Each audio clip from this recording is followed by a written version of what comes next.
Hello student.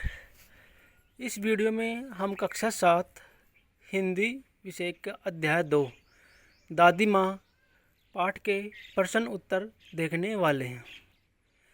तो पूरे प्रश्न उत्तर इस वीडियो में हम हल करने वाले हैं। सभी प्रश्नों को मैंने हाईलाइट कर दिया है और चैनल को सब्सक्राइब नहीं किया तो चैनल को सब्सक्राइब कर लीजिए और आपको वीडियो कैसा लगे कमेंट करके हमें ज़रूर बताना। तो देखिए, शुरू करते हैं कहानी से। ये जो दादी माँ कहानी है, सबसे पहले इस कहानी से जो प्रश्न है उनको हम हल करेंगे।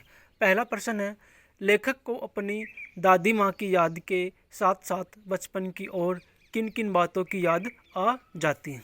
ये प्रश्न था। प्यारे विद्यार्थियों, वीडियो को पूरा देखिए ताकि आपको पूरे प्रश्नोत्तर अच्छे से समझ में आ सके। तो उत्तर होगा, जब लेखक को मालूम हुआ कि दादी माँ की मृत्यु हो गई है तो उसके सामने दादी माँ की सभी यादें सजीव हो उठी। साथ ही उसे अपने बचपन की स्मृतियाँ, गंधपूर्ण झाग भरे जलाशयों में कूदना, बीमार होने पर दादी का दिन रात सेवा करना, किशन भैया की शादी पर औरतों द्वारा गाए जाने वाले गीत और अभिनय के समय चादर ओढ़कर सोना और पकड़े जाना, रामी की चाची की घटना आदि भी याद आ जाती हैं। तो ये सारी घटनाएं लेखक को दादी माँ के साथ याद आ जाती हैं। प्रश्न 2, दादा की मृत्यु के बाद लेखक के घर की आर्थिक स्थिति क्यों खराब हो गई थी। तो दादाजी की मृत्यु के बाद लेखक के घर की आर्थिक स्थिति खराब हो गई थी क्योंकि कपटी मित्रों व शुभचिंतकों की बाढ़ आ गई। इन गलत मित्रों की संगति ने सारा धन नष्ट कर डाला। इसके अलावा दादा के श्राद्ध में भी दादी माँ के मना करने के बावजूद लेखक के पिताजी ने बेहिसाब दौलत व्यर्थ की। दौलत का मतलब होता है धन। यह संपत्ति घर की नहीं थी, कर्ज में ली गई थी। दादी माँ के मना करने के बावजूद उन्होंने नहीं माना, जिससे घर की माली हालात डामाडोल हो गई। कहने का मतलब ये है कि दादाजी की मृत्यु के बाद में मित्रों के कहने पर लेखक के पिताजी ने बहुत अधिक खर्चा कर दिया था और वह खर्चा भी कर्ज लेके किया था, जिससे घर की आर्थिक स्थिति, पैसों की तंगी आ गई थी। दादी माँ ने उन्हें खूब मना किया था लेकिन उनके पिता नहीं माने। प्रश्न 3 देखिए, दादी माँ के स्वभाव का कौन सा पक्ष आपको सबसे अच्छा लगता है और क्यों। तो इसका उत्तर होगा, दादी माँ के स्वभाव में अनेक पक्ष थे जो हमें अच्छे लगते थे। मसलन दादी माँ का सेवा, संरक्षणी, परोपकारी व सरस स्वभाव आदि का पक्ष हमें सबसे अच्छा लगता है, क्योंकि इन्हीं के कारणों ही वे दूसरों का मन जीतने में सदैव सफल रही है। साथ ही लेखक के बीमार होने पर दादी द्वारा उनकी सेवा करना, रामी चाची की बेटी की शादी पर उसके घर जाकर उसकी सहायता करना व पिछला बकाया ऋण माफ़ करना, पिताजी की आर्थिक तंगी देखकर दादी की निशानी सोने का कंगन उन्हें देना आदि दर्शाता है कि दूसरों की मदद करना ही उनके जीवन का प्रमुख उद्देश्य था। मुझे दादी की सहृदयता और कोमलता वाला पक्ष सबसे अच्छा लगता। दादी में बहुत अच्छे गुण थे लेकिन ये 2 गुण मुझे बहुत अच्छे लगे। अब प्रश्न देखते हैं हम कहानी से आगे। ये 3 प्रश्न थे इस कहानी से। अब कहानी से आगे प्रश्न है। देखिए, पहला, आपने इस कहानी में महीनों के नाम पढ़े, जैसे क्वार, आषाढ़, माघ। इन महीनों में मौसम कैसा रहता है लिखिए। 3 महीनों का मौसम हमें बताना। पहला, क्वार में न अधिक गर्मी न अधिक सर्दी। आषाढ़ में भयंकर गर्मी पड़ती है और कभी कभी थोड़ी बहुत बरसात। माघ के महीने में अत्यधिक सर्दी पड़ती है। तो ये 3 महीने इस पाठ में आए थे, उनको हमने लिखा। प्रश्न 2 देखिए, अपने अपने मौसम की अपनी अपनी बातें होती हैं। लेखक के इस कथन के अनुसार यह बताइए कि किसी मौसम में कौन सी चीज़ें विशेष रूप से मिलती हैं। तो मौसम 3 होते हैं, सर्दी, गर्मी और बरसात।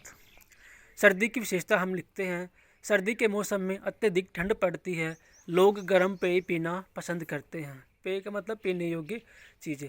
फलों में सेब, अमरूद, केले व अंगूर तथा सब्जियों में पालक, बथुआ, सरसों, मटर, फूल गोभी व मूली आदि अधिक मात्रा में मिलते हैं। गर्मी में आम, लीची, खरबूजा, तरबूज, खीरा, ककड़ी, अंगूर जैसे फल पाए जाते हैं। सब्जियों में भिंडी, टिंडा, तोरई, घिया, कटहल, खीरा, ककड़ी आदि अधिक मिलते हैं।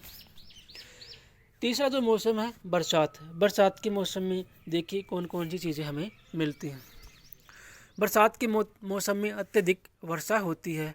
फलों में कई प्रकार के आम, आलू बुखारा, खुरमानी के अलावा इस मौसम के सब्जियों में बैंगन, करेले, परवल, फलियां आदि काफ़ी मात्रा में पाए जाते हैं। तो 3 मौसम थे, तीनों की विशेषता बताई और कौन कौन से फल सब्जियां मिलती हैं वो हमने पढ़ा।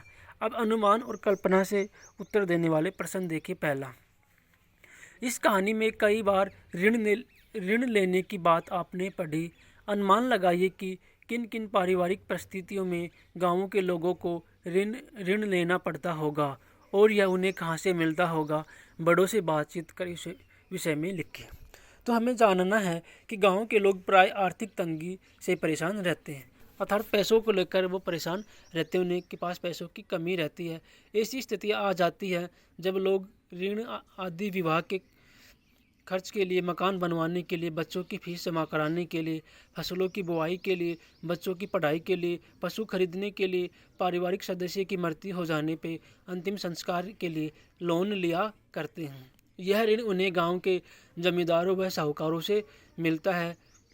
इसके अलावा यह ऋण सहकारी बैंक, राष्ट्रीयकृत बैंक, सरकार के विभागों, डाकघर, सहकारी समितियों से लोगों को विशेष प्रयोजनों के लिए मिलता है। तो ये ऋण लेने की बात हुई कि कहाँ कहाँ से गांव के लोग ऋण ले सकते हैं। प्रश्न 2, घर में होने वाले उत्सवों समारोह में बच्चे क्या क्या करते हैं। अपने और अपने मित्रों के अनुभवों के आधार पर लिखिए। तो घर पे होने वाले उत्सव समारोह में बच्चे नए नए कपड़े पहनकर, नाना प्रकार के व्यंजनों का आनंद लेकर, नाच गाकर खूब मस्ती करते हैं। इसके अतिरिक्त मित्रों से भी इसके बारे में बातचीत कीजिए। अब हम पढ़ेंगे भाषा की बात। पहला प्रश्न है व्याकरण का। नीचे दी गई पंक्तियों पर ध्यान दीजिए। जरा सी कठिनाई पड़ते अनमना सा हो जाता, सफ़ेद सन से समानता का बोध कराने के लिए सा सी का प्रयोग किया जाता है। ऐसे 5 शब्द देखिए। फूल सी कोमल बच्ची सो रही है, तो इसमें सी बताया कि समान। कैसी बच्ची? फूल सी। कोयल सी मिश्री सी गीत बड़ी आनंददायक होती है। यह फल शहद सा मीठा है, वह पत्थर सा कठोर है आदि। प्रश्न 2, कहानी में छू छू कर जोर का अनुमान करती, पूछ पूछ कर घर वालों को परेशान कर देती जैसे वाक्य आए हैं।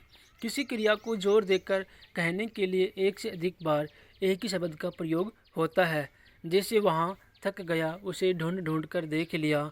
इस प्रकार के 5 वाक्य बनाइए। तो पहला वाक्य है, सागर के किनारे दूर दूर तक कोई न था, माँ न जाने क्यों जोर जोर से चिल्ला रही थी। जीवन में कदम कदम पर परीक्षा देनी पड़ती है, मेरे बार बार मना करने पर भी वह घर छोड़कर चला गया। चोरों ने घर के मालिक को मार मार कर अधमरा कर दिया।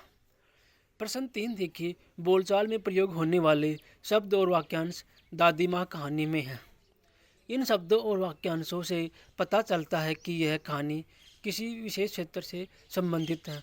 ऐसे शब्दों और वाक्यांशों में क्षेत्रीय बोलचाल की खूबियाँ होती हैं। उदाहरण के लिए निकसार, ब्रह्मा, उरीन, चिवड़ा, छौंक आदि शब्दों को देखा जा सकता है।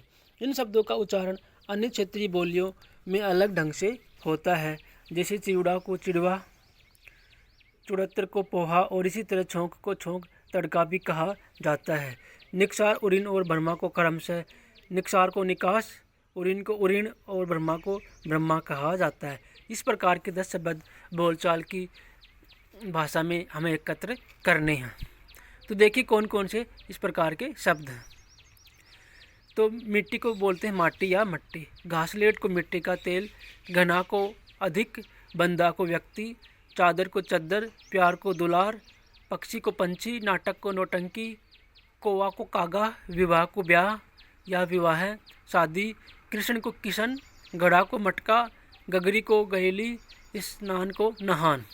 ये सभी क्षेत्रीय भाषाओं के शब्द थे जो हमने यहाँ पे देखे हैं, उनका अध्ययन किया।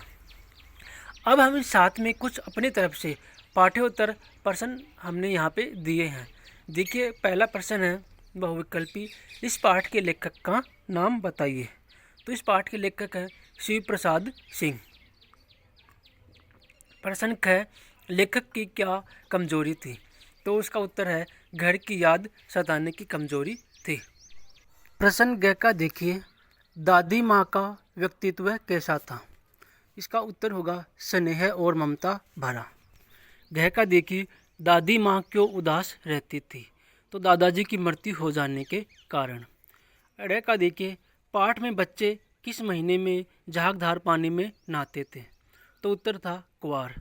विवाह से 4-5 दिन पहले औरतें क्या करती थी, रात भर गीत गाती थी। 6 कौवा पहले कहाँ बैठा था, उत्तर खिड़की पे। जय का नहाकर लौटकर दादी माँ लेखक के लिए क्या लेकर आई, उत्तर फल।